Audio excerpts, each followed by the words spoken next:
Abra sua Bíblia no Evangelho segundo Mateus, capítulo 5. Nós estamos fazendo uma série de mensagens, de estudos, baseado nas bem-aventuranças. Bem-aventuranças nos falam de bênçãos, nos falam de felicidade, nos falam de um regozijo profundo que podemos ter em nossa alma e em nossa vida. É essa a promessa nas bem-aventuranças. É isso que o Senhor Jesus, ao falar com os seus discípulos, estava prometendo: bem-aventurados, felizes, abençoados vocês serão.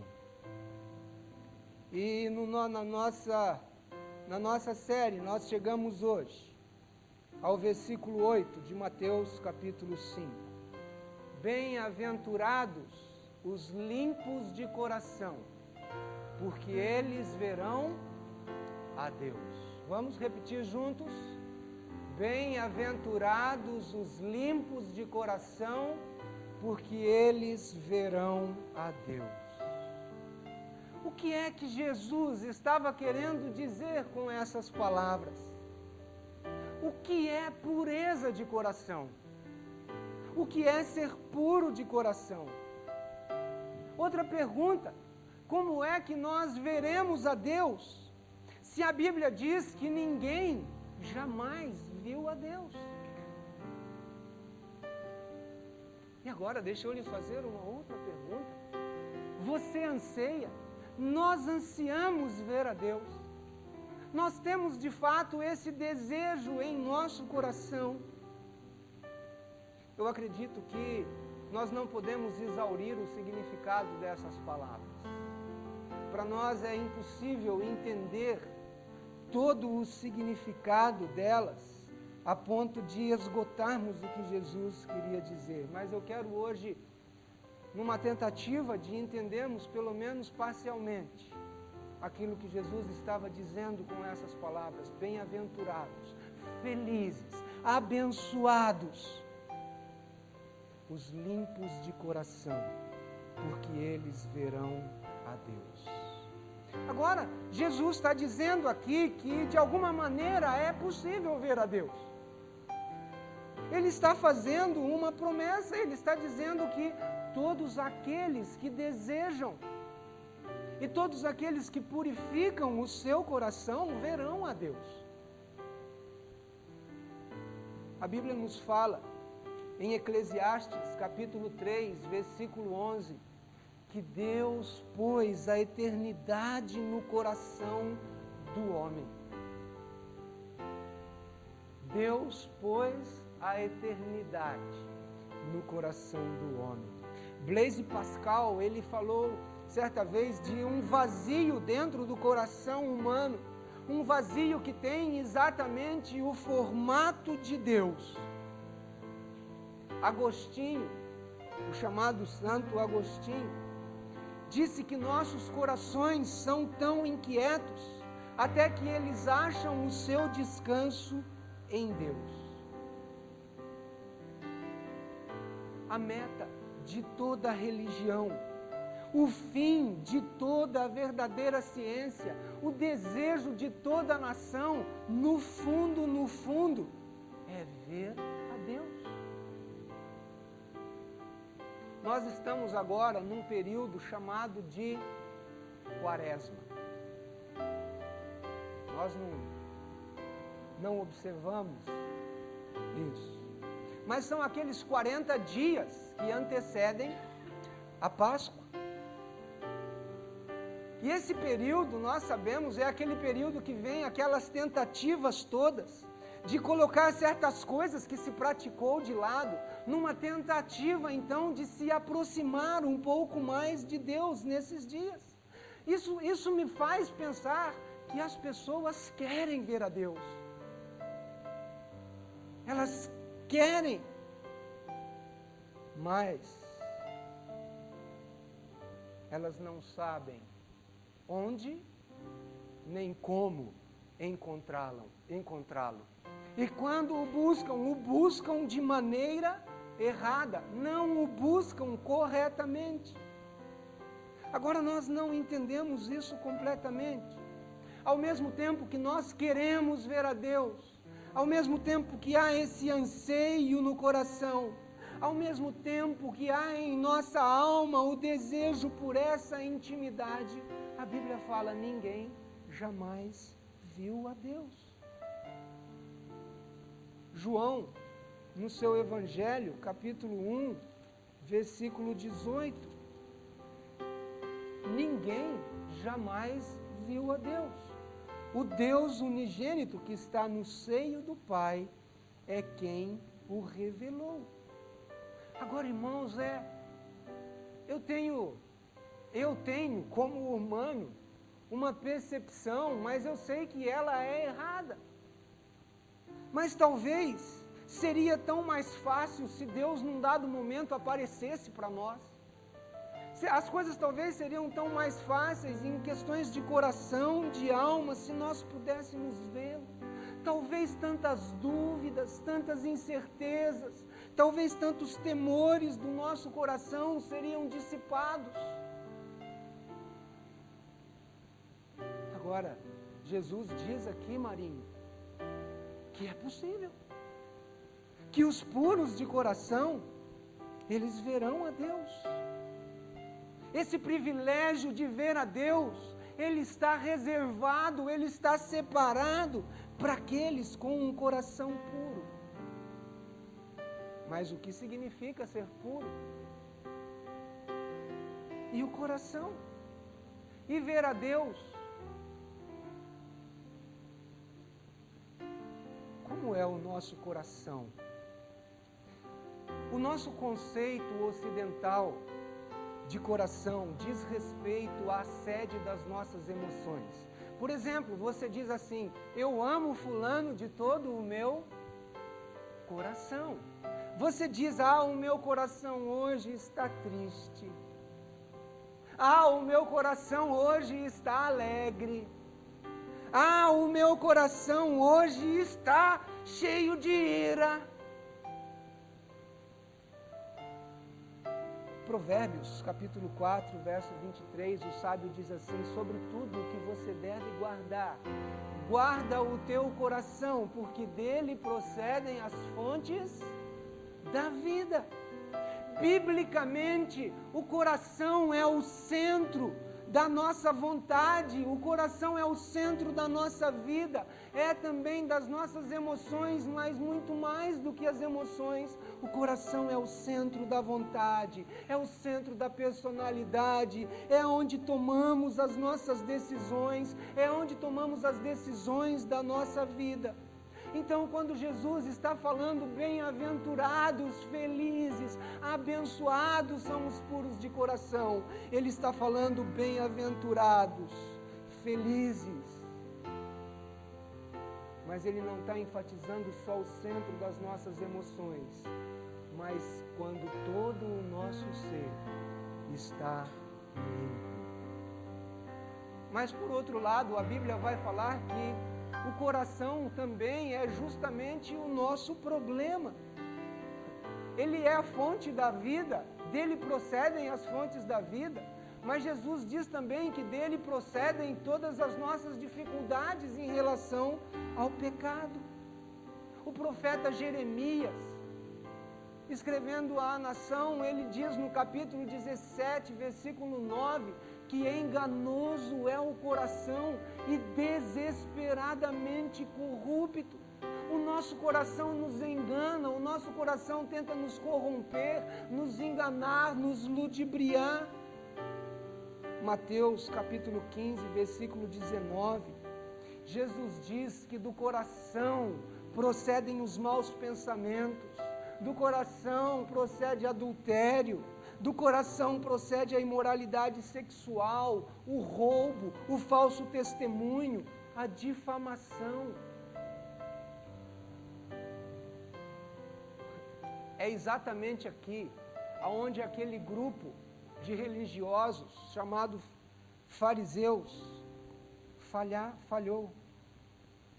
Jesus diz para eles: olha, exteriormente vocês são limpos, vocês são como sepulcros caiados, estão muito bonitos por fora, mas interiormente os seus corações estão sujos, estão cheios de imundície. Jesus disse: olha, vocês lavam o exterior dos copos e dos pratos, mas o seu interior está cheio de iniquidade. O que Jesus estava dizendo é: vocês não têm pureza de coração. O coração de vocês está sujo, está contaminado. Jesus estava mostrando: olha, se o interior de vocês, se vocês estiverem puros interiormente, tudo mais será puro. E daí vem aquela palavra do sábio lá em Provérbios 4, 23, guarda então o teu coração. E a palavra guardar ali, não é como você guardar algo numa gaveta, mas é guardar de montar uma escolta, de colocar uma proteção em volta do seu coração, protegendo a fonte da sua vida.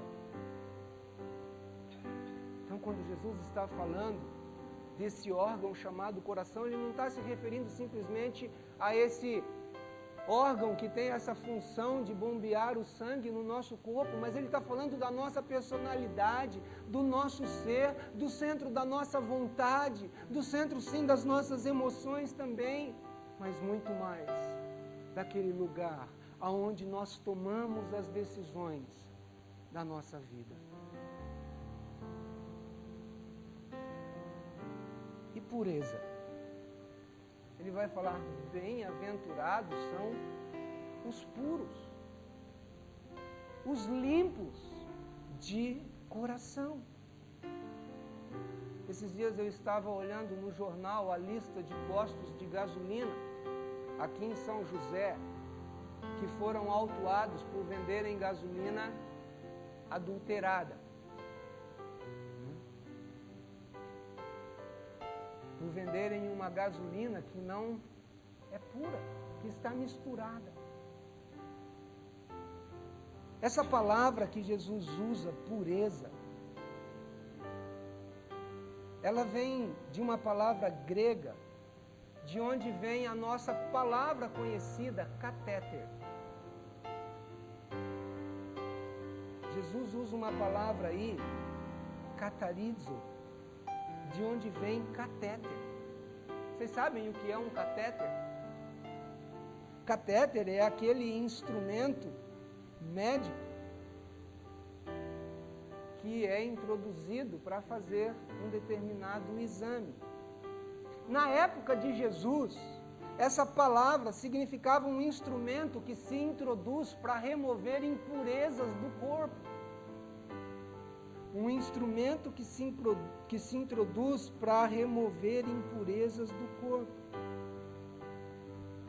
E um outro significado é, trazendo para um campo mais bíblico, é aquele que é destituído de hipocrisia, é aquele que é limpo, é aquele que é claro, é aquele que você olha e é visível, não tem nada encobrindo.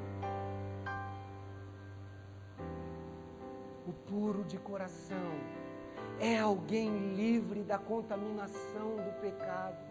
O livre de coração é alguém não adulterado, não misturado. E o que Jesus está dizendo? Esses são felizes. Em Tito, capítulo 1, versículo 15.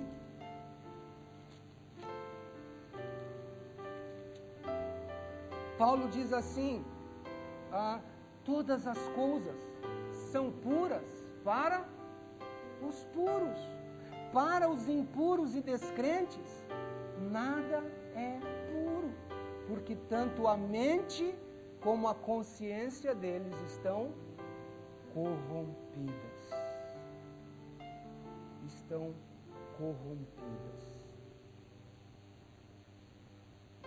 E aqui, o que Tito está dizendo é de uma pessoa pura. Olha, todas as coisas são puras para os puros. A ideia dele aqui é alguém não contaminado pela malícia, é alguém não contaminado, é alguém não adulterado.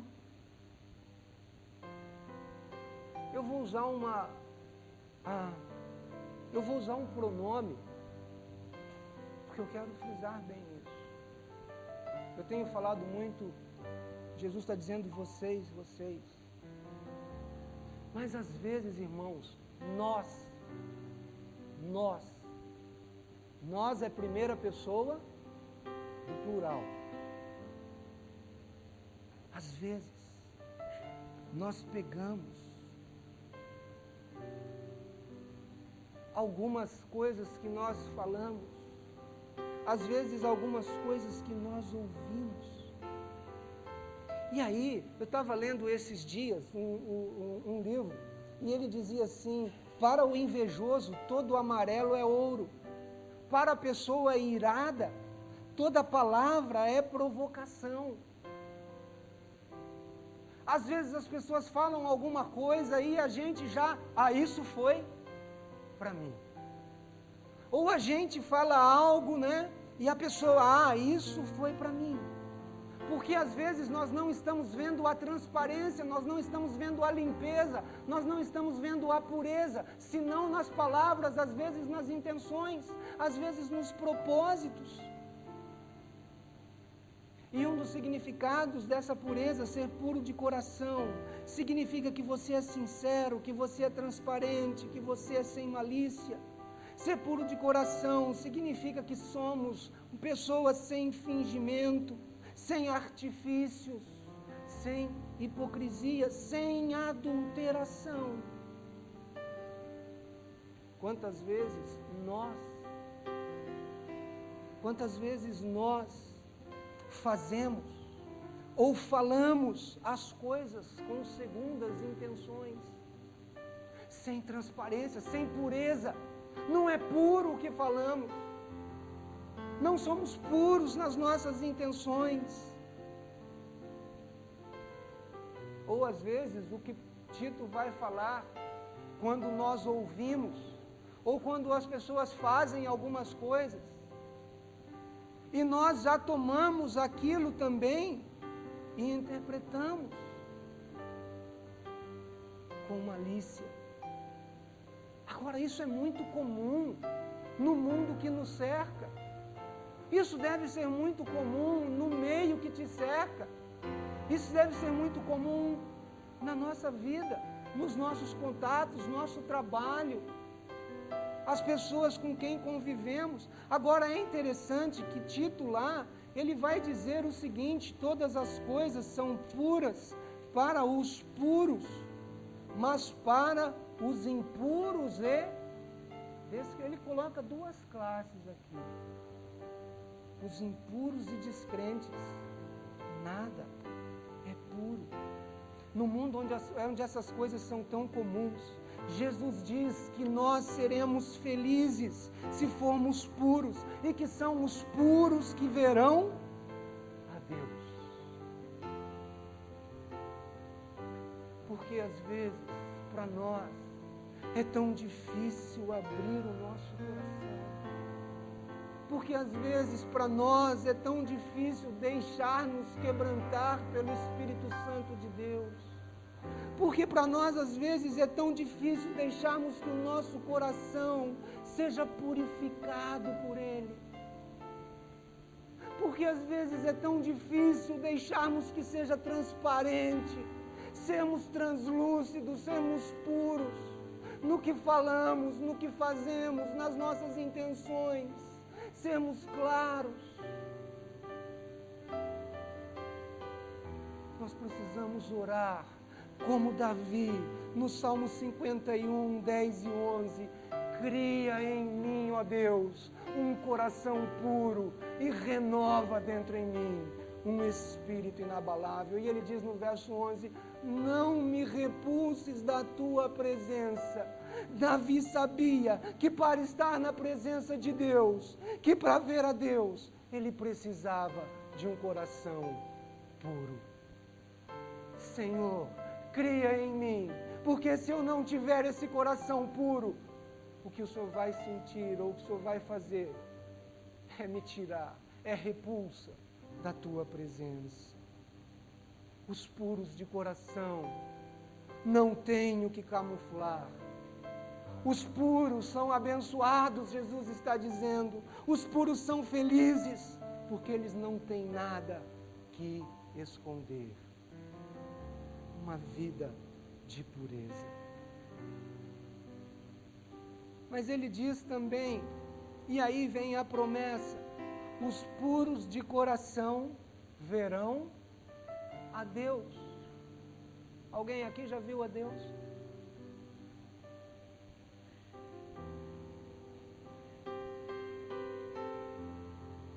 Primeiramente, ninguém pode ver a Deus na sua essência. João ainda, no capítulo 1, versículo 10 do seu Evangelho, ele diz: o Verbo estava no mundo, o mundo foi feito por intermédio dele, mas o mundo não o conheceu. E veio a conhecer na revelação de Jesus Cristo. Mas se referindo a Deus, 1 Timóteo, capítulo 6, a Deus o Pai, versículo 16.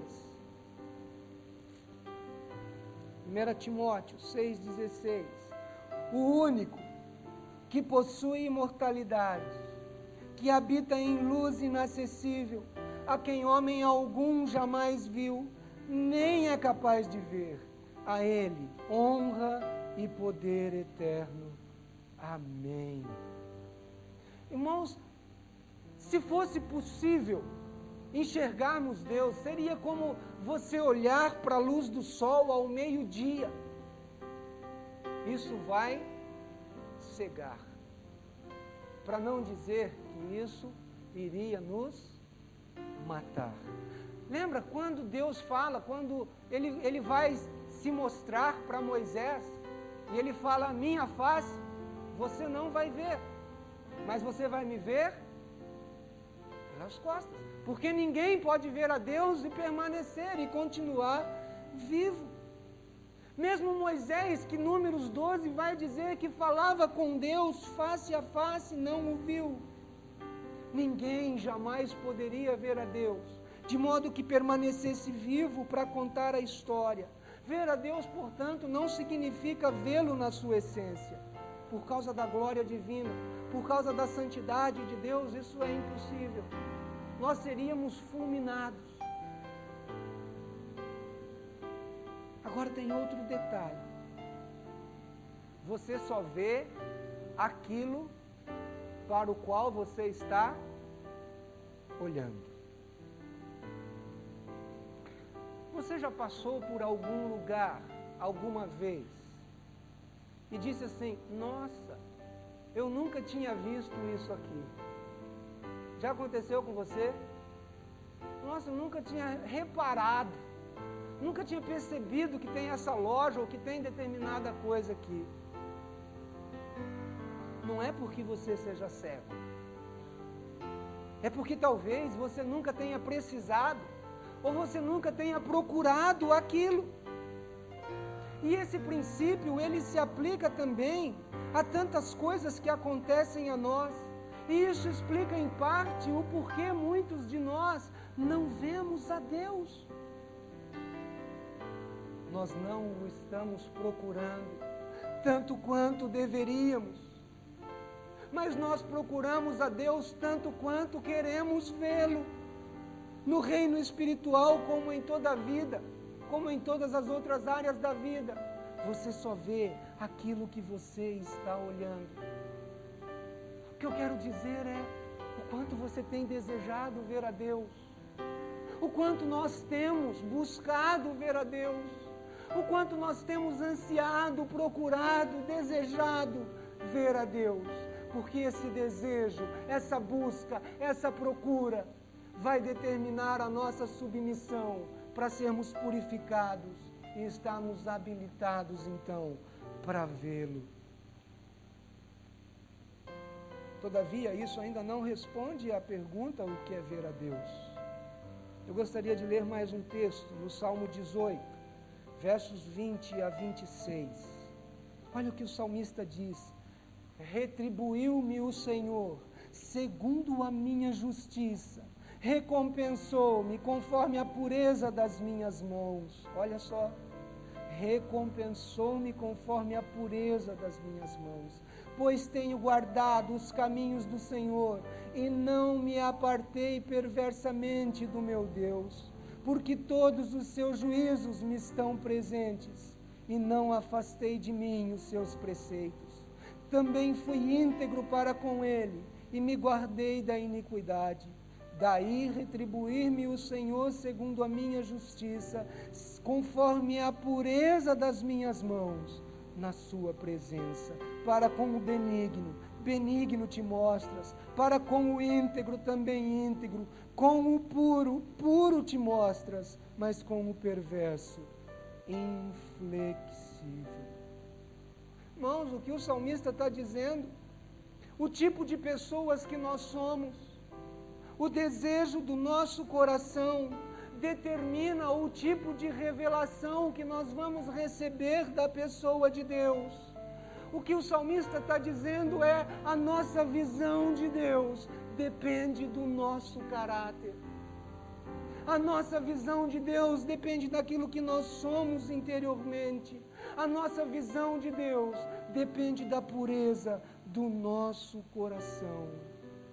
O salmista aqui no contexto, ver a Deus, ele está dizendo que ver a Deus significa experimentar um profundo relacionamento, uma profunda intimidade com Ele.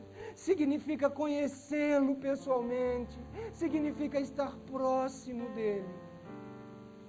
Salmo 24, versículos 3 e 4. Quem subirá ao monte do Senhor?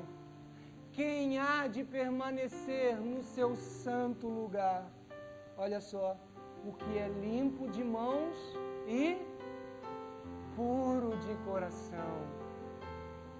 Quem vai permanecer? Quem vai subir ao monte do Senhor? Quem vai estar na presença dEle? Quem vai desfrutar da intimidade com Ele? Aquele que é limpo de mãos e puro de coração. Meus amados, se nós buscarmos essa pureza de coração, se nós ansiarmos essa pureza de coração, as bênçãos de Deus irão cair sobre as nossas vidas. Aquela alegria da presença do Senhor, aquela alegria de subir ao seu santo monte, aquele gozo, aquele regozijo na nossa alma, aquele descansar da nossa mente, aquele fluir do consolo de Deus, aquele descansar do nosso coração, aquela paz, vai ser algo arrebatador, vai ser algo transformador, vai ser algo que nos vai levar na adoração, vai ser algo que vai nos aproximar de Deus, que vai nos fazer então ver a Deus. A pureza de coração lança fora toda dúvida, a pureza de coração lança fora todo medo, a pureza de coração nos coloca prostrados diante do Todo-Poderoso.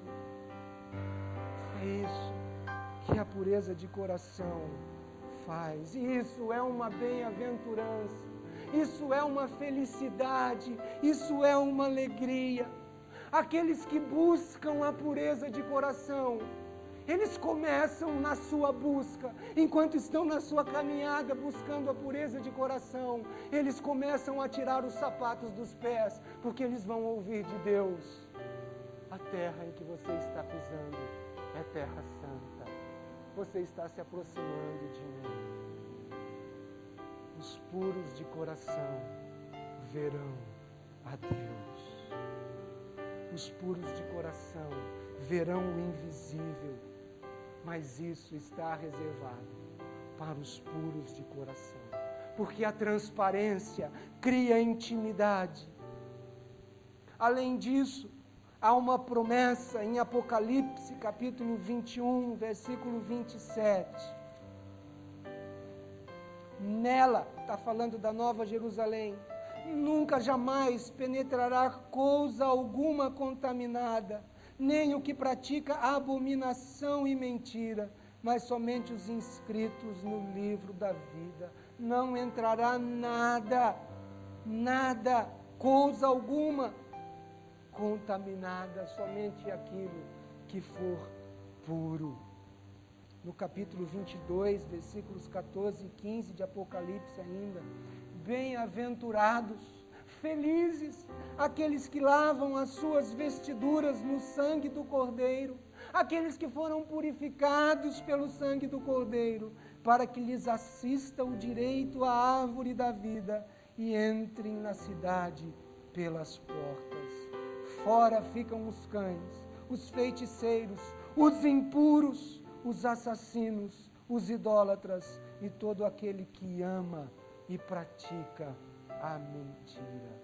Somente os puros de coração terão a felicidade, a bem-aventurança de entrar na Nova Jerusalém. Como é que nós podemos cultivar a pureza de coração? Na Bíblia havia praticamente duas maneiras de se purificar as coisas.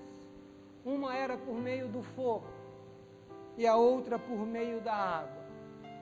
E isso é bem sugestivo. Fogo na Bíblia, ela tem em alguns textos um significado de tribulações, de provações. Fogo nos fala das provações da vida, embora fogo também seja um símbolo de juízo. Jó capítulo 23, versículo 10, em meio à experiência que Jó estava passando, Jó diz assim: Ele sabe o meu caminho, se Ele me provasse, sairia eu como ouro. Alguns de nós sabemos o que é estar na fornalha da vida.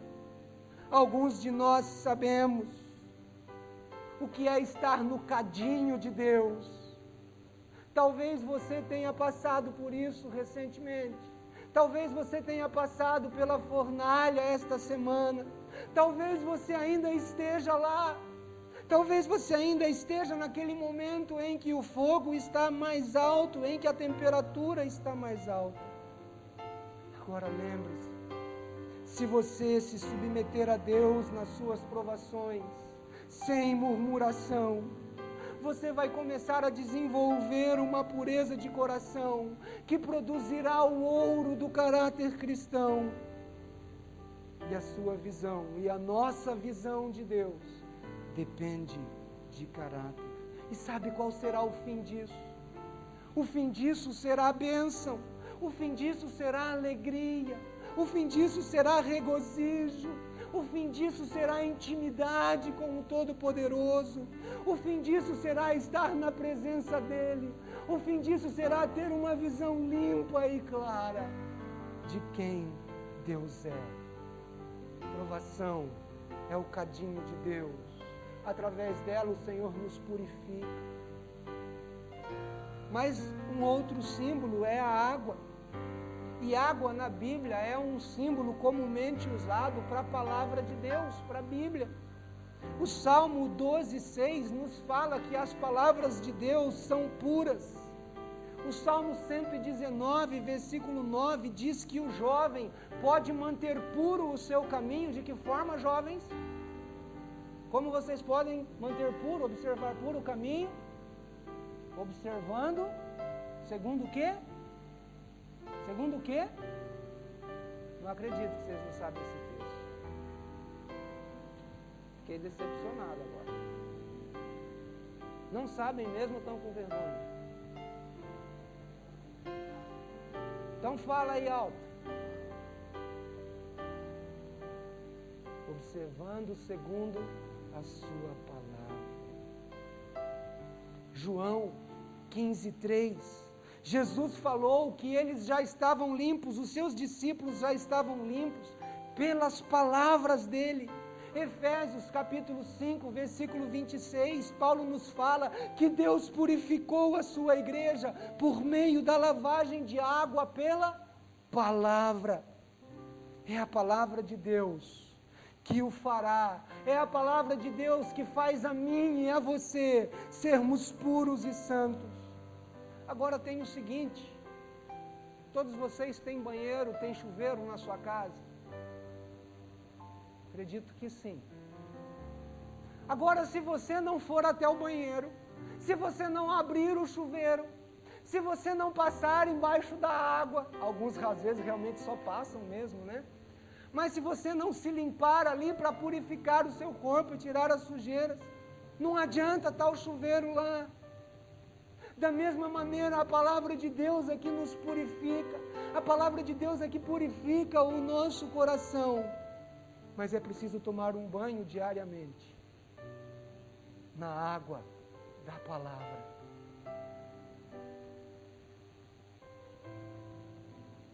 Caminhando para o final, Jesus aqui no Sermão do Monte, Ele não elogia os intelectuais, Jesus não elogia aqueles que são mais operosos,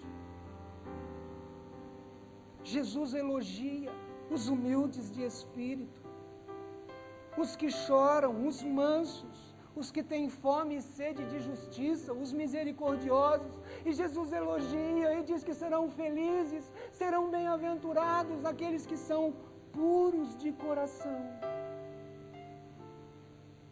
Quanta coisa impura nós temos guardado nos nossos corações, pecados não confessados, quantas coisas impuras temos guardado na sede da nossa vida, naquilo que vai impulsionar e que vai nos motivar, naquilo que vai nos levar a tomar as decisões da nossa vida. Quantas coisas impuras não temos guardado ali: ira, amargura, desprezo, roubo, adultério, cobiça, inveja, intenções ruins no coração, malícia. Entregue isso no altar do Senhor. Deixe que o fogo do Espírito, deixe que a água da palavra purifiquem o seu coração. Precisamos colocar o nosso coração diante do altar de Deus e, como Davi, dizer: Senhor, queima tudo isso no meu coração. Senhor, lava tudo isso pela Tua palavra. Senhor, cria em nós um coração puro. Senhor, renova dentro de nós um espírito inabalável. Não podemos ser duros de coração, porque a nossa visão de Deus depende do nosso caráter e de um caráter transformado. Sabe o que vai acontecer um dia? Além disso, os puros de coração vão ter uma audiência com o Rei do Universo na sala do trono. Os puros de coração vão ter uma audiência com o Todo-Poderoso um dia, na Nova Jerusalém. Nós podemos ter uma visão de Deus hoje, embora um pouco embaçada, mas vai chegar o dia em que eu e você vamos estar na presença do Rei dos Reis, vamos estar face a face com o Deus bendito. Isso ultrapassa toda a nossa capacidade de imaginação, mas esse é o destino dos limpos de coração. Os limpos de coração verão a Deus. Você tem visto a Deus? Temos visto a Deus? Nós ansiamos, nós esperamos, nós desejamos uma visão mais completa e gloriosa dEle. Você tem desejado isso? Você tem buscado isso? Busque isso. Busque essa pureza de coração, porque Jesus diz que você vai ser bem-aventurado, você vai ser feliz, porque você vai desfrutar de uma intimidade com Deus. Nós vamos desfrutar de um prazer e de um regozijo que são inigualáveis.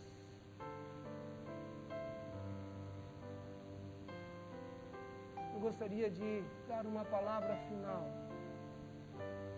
Não sei se há alguém aqui que ainda não conhece a Jesus Cristo, que ainda não teve uma visão de Jesus Cristo, que ainda não teve os seus pecados lavados, que ainda não teve o seu coração purificado, que ainda não teve os seus pecados perdoados por Jesus Cristo. E talvez você esteja vivendo na sujeira do seu coração, na sujeira do seu pecado, perdido, atribulado. Jesus pode tirar, Jesus pode limpar o seu coração, Jesus pode limpar os seus olhos, Jesus pode tirar a sujeira, a cegueira e a escuridão espiritual na qual você está. Jesus pode purificar o seu coração dos seus pecados. Jesus pode transformar a sua vida. A palavra de Deus diz em 1 João: e a si mesmo se purifica todo o que nele tem esta esperança, assim como ele é puro. Olha, meu amigo, se você ainda não se arrependeu dos seus pecados, se você ainda não se arrependeu de toda a sujeira, de toda a miséria do pecado, na qual o pecado coloca você, a Bíblia diz que você está perdido, que você não vai ver a Deus, se você não se arrepender dos seus pecados, se você não crer que Jesus Cristo morreu na cruz para lavar, para te purificar, para te perdoar dos seus pecados. Mas quando você crê nisso, você se arrepende, a Bíblia diz que Ele limpa, que Ele purifica os seus pecados. O tempo urge. Está chegando o dia da audiência com o grande Rei do Universo. Você está preparado para vê-lo? Você está preparado para encontrar-se com Ele?